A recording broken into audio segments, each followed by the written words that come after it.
Today on the Hangout, LeBron James disrespects the Raptors in the land. IT went out for 50. What does he do in Game 3 in D.C.? And I feel bad for Rudy Gobert because, whoop, you've been crossed up by the kid. We're on Hangout! Basketball fans, welcome into 307 Lakeshore, the temporary home of the Hangout, Canada's home for talking hoops. I am Akil Augustine, and we're going to talk about the Raptors. Woo. It's going to be an interesting show. And to join me, I have lead singer of The Doors, former UCLA dropout Jim Morrison. No, that's Dan Gladman. How you doing, baby? How many years have we known each other? Man, like 12, 13. You finally pieced it together. I finally figured it out. You know who helped me? You know who helped me put it all together? My main man, Anthony Gilbert, AG, all the way from Philly, NBA.com correspondent covering the Sixers. How you doing, baby? I'm well, man. Thank you. Thanks for having me. Thank you for coming back. We had such a great time with you last year. We thank you for coming down. You're out here covering this series, which hasn't been looking good for the Raps. And, of course, another one of the family members, Faisal from Sportsnet. What's going on, baby? Good, man. Thanks for having me back. All right, let's do this thing. Let's do it. Raptors. I'm not even gonna say the score because the score doesn't matter. The leads are huge, and then garbage time comes, it shrinks, so you never get a proper representation of what the score really is. But the series shifts back to Toronto, much like it did last year, down 0-2.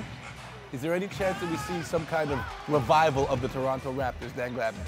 Got to start with me, huh? Yeah. Okay. You know what? I'll be fair. I'll be fair.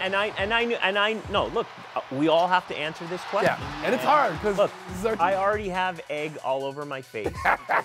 I'm a homer, and I said Raptors in 6. I don't know what I was thinking. Well, no, you can still have a chance. It could happen. Look, it could happen. It could happen, but why? Based on math? Based on science? Good question. We've seen.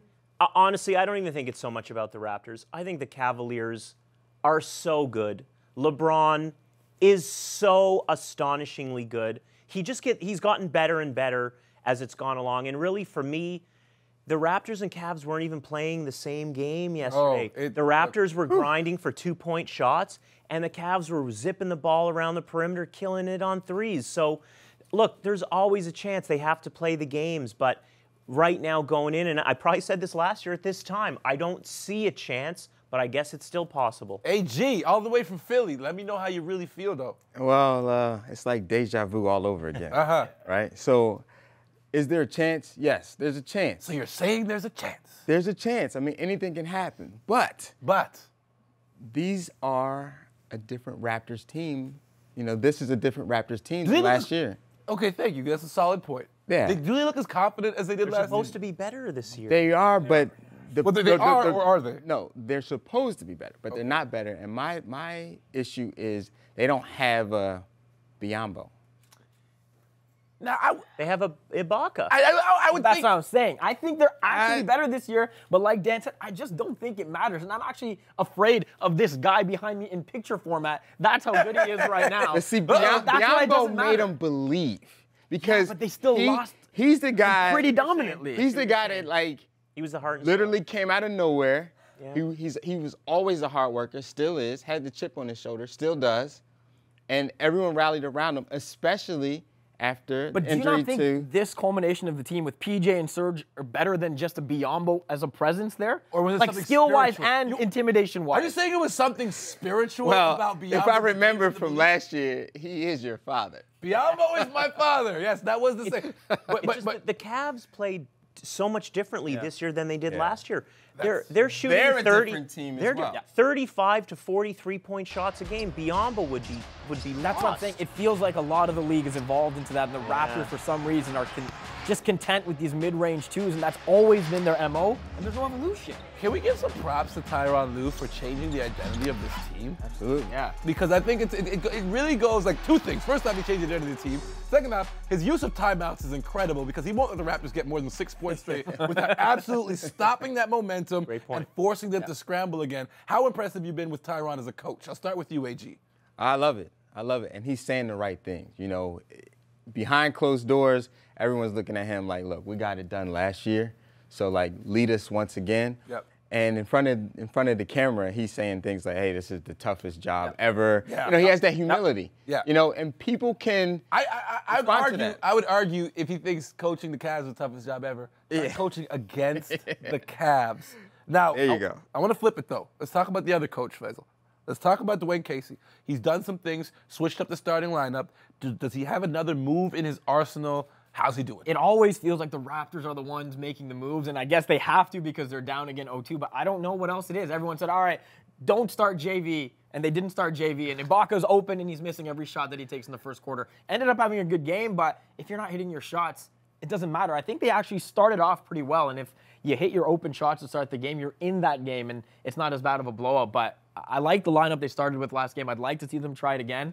I just don't know if he will, given how badly they lost again. Now, okay, no, Dan, you can chime in. I've been arguing with somebody on Instagram, and first off, don't do that. Well, whatever. It wasn't Norman Powell, was it?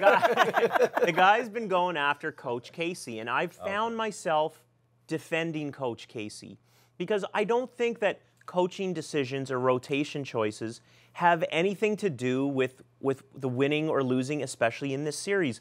The personnel is being outplayed, and maybe if you're going to look at a coaching decision, it's the big picture and the style of play. Every time the Raptors, you said it, like they score 6 points, Lou calls a timeout, but if the Raptors score 2, Cleveland comes back and scores 3.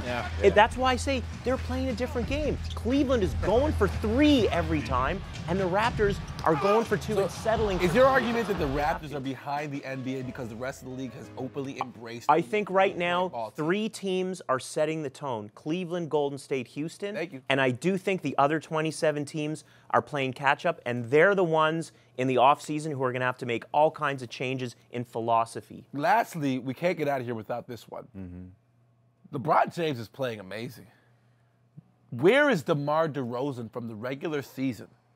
I'm starting with you because that's one of your guys, too. Yeah. You've been a proponent of DeMar's greatness, but why is it now that a guy who is a superstar continues to have games like this in the playoffs?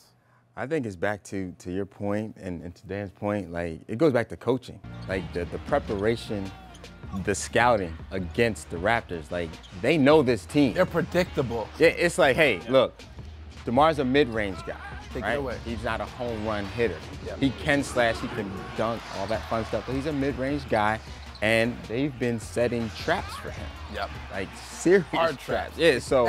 And one of the shortcomings of his game is passing, and then forced him to be a passer. Right. So it's like, hey, we're going to make you beat us, and he hasn't been able to live up to that. So I love the guy. You know, comp 10 all the way, but 5 points? It is tough. I mean, even going back to the series against the Bucks, he struggled. So, you know, we were looking at a slow start last year in the first round, and then they eventually got over the hump, and then they got to the Eastern Conference Finals. Another slow start. So, I don't know, man. It's something. You can't afford the slow starts against these Cleveland team, right? That's what I'm saying. Yeah. All right, he can shoot himself out of it against Milwaukee because they're better just talent-wise than Milwaukee. Against Cleveland, you're already in this hole that is probably not going to get yourself dug out of. And you need a game like you can't have a game like that from DeMar if you want to even up a series going back home. How many more games we got left in this series?